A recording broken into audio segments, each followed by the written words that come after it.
వేములవాడ రాజరాజేశ్వర స్వామి ఆలయ కోడెల సంరక్షణ కోసం 40 ఎకరాల్లో ఆధునిక గోశాల నిర్మించేందుకు కేబినెట్ ఆమోదం తెలిపిందని ప్రభుత్వ విప్ ఆది శ్రీనివాస్ వెల్లడించారు. తిప్పాపూర్ గోశాలలో 5 కోడెల మృతి చెందిన నేపథ్యంలో ఆయన అక్కడి పరిస్థితులను పరిశీలించారు. సిబ్బంది నిర్లక్ష్యం ఉంటే కఠిన చర్యలు ఉంటాయని హెచ్చరించారు. కొత్తగా వచ్చే కోడెలను క్వారంటైన్లో ఉంచాలని, భక్తులు పాలు మరిచిన కోడెలను సమర్పించాలని కోరారు. గోశాల సామర్థ్యాన్ని పెంచుతామని, పరిమితికి మించితే అర్హులకు పంపిణీ చేయాలని సూచించారు. అంతా క్లీన్ చేయండి వెంటనే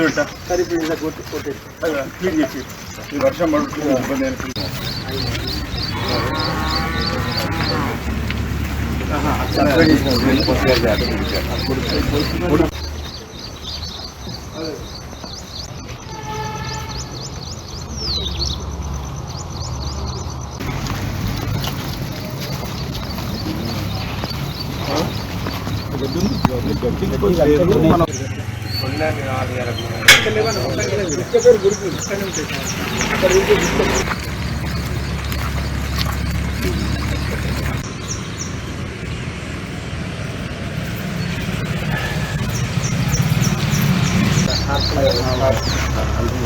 మనం దగ్గరికి కూడా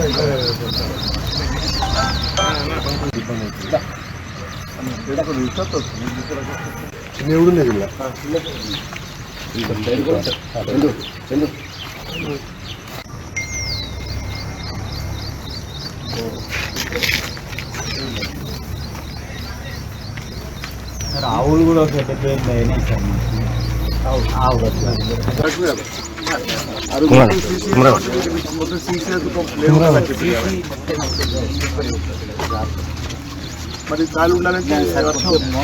వర్షం కాకుండా మనకు ఒక డోనార్ ఇక్కడ నుంచి అక్కడ దాకా షెడ్ వేయడానికి వస్తున్నారు సార్.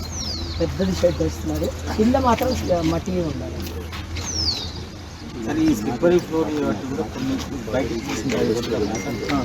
జారుతాయి సార్. వర్షం వచ్చినా పేడ వేసినా జారిపోతాయి. కావున భక్తులకు కోరేది ఏంటంటే కనీసం 1.5 year దాటిన కోడల్నే రాజరాజేశ్వర స్వామికి కానుకగా కానీ మొక్కుగా కానీ ఇవ్వాలని మేము కోరుకుంటున్నాము. అయినా మేము అట్లాంటి మార్టాలిటీ గడవకుండా గత సంవత్సరం నుంచి మేము ఎప్పటికప్పుడు డిస్ట్రిబ్యూషన్ చేస్తున్నాం. ఇప్పటివరకు 2100 కోడెలను ఉమ్మడి జిల్లా రైతులకు, సన్నకారు చిన్నకారు రైతులకు డిస్ట్రిబ్యూషన్ చేసినాం. 10 times డిస్ట్రిబ్యూషన్ అయిపోయింది. ఇప్పుడు 11th time కూడా నెక్స్ట్ 1 weekలో డిస్ట్రిబ్యూషన్ పెట్టుకున్నాం. అయినా మేము అన్ని రకాల ప్రికాషన్ తీసుకున్నా కూడా అప్పుడప్పుడు 2-3 మార్టాలిటీ జరగడం జరుగుతుంది. సో అది కూడా కాకుండా మేము ఇక్కడ నుంచి తగిన జాగ్రత్తలు తీసుకుంటాం.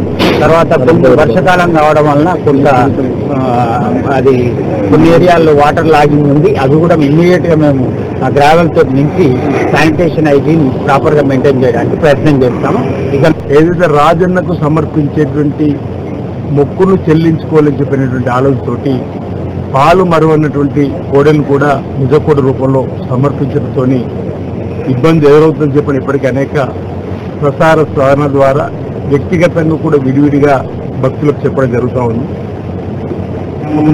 ఈ మధ్యలో కారు డిక్కీలోనే కోడెను తీసుకొని వచ్చి ఇచ్చే పరిస్థితిని ఆ సందర్భంలో వారిని వారించే ప్రయత్నం చేసినా ఒకవేళ మనం తీసుకోకుండా అక్కడే వదిలేసిపోయేటువంటి సందర్భం కూడా ఉండడం వల్ల ఇలాంటి పరిస్థితి తలెత్తుందని చెప్పని ఒక ప్రాథమిక అంచనాకు రావడం జరిగింది. ఇక ముందు భక్తులకు నిజ కోడను సమర్పించుకునే క్రమంలో అతి చిన్నవి సమర్పించకుండా ఉండాలని చెప్పిన ఒక విజ్ఞప్తిని చేసే ప్రయత్నం చేస్తూ గోశాలకు వచ్చినటువంటి కోడెలను, ఆవులను కూడా ఈ మధ్యలో ఆవులు కూడా ఎక్కువగా మరి స్వామివారి సన్నిధిలో సమర్పించిపోతా ఉన్నారు. వాటిని కూడా కొన్ని పరిశీలించినప్పుడు ఆవు పాలు ఇక ఇవ్వని పరిస్థితి తలెత్తినప్పుడు కూడా తీసుకొచ్చి స్వామివారి సన్నిధిలో వేసిపోయే సందర్భం ఉంది. వాటిని కూడా సంరక్షించాలని చెప్పిన ఒక నిర్ణయం తీసుకోవడం జరిగింది. ఎవరైనా భక్తులు, ప్రజలు ఎవరైనా అడిగిన క్రమంలో వాటిని కూడా ఇవ్వాలని ఇప్పుడే ఒక నిర్ణయం 70-80 సంబంధించినటువంటి కూడా ఒక ఆలోచన చేయాలని చెప్పిన నిర్ణయం తీసుకోవడం జరిగింది.